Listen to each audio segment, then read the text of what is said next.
Prej 3 ditësh, 50 mjete të tonazheve të rënda kanë mbetur në pikën e kalimit kufitar të Qafthanës, pjesa më e madhe të cilëve vijnë nga Turqia dhe Maqedonia, ashtu siç ka edhe drejtues mjetësh që vijnë nga vendet e tjera që përdorin Shqipërinë tranzit për të kaluar në vendet e BE-s.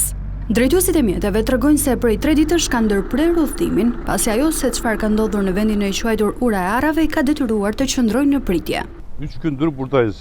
Gerçekten mağdur. Prej 3 ditësh jemi këtu. Jemi vërtet në gjendje të vështirë. Qeveria duhet të bëjë diçka për këtë situatë. Si një qytetar turk, më vjen shumë keq që shqiptarët ndodhen në një gjendje të tillë. Shqiptarët janë vëllezërit tanë. Ne duam që edhe këtu të ndërtohen në rrugë moderne. Makinat tona po shkatërrohen. Sa herë kalojmë këtu, i çojmë automjetet në servis. Gjendja e rrugës është shumë e rëndë.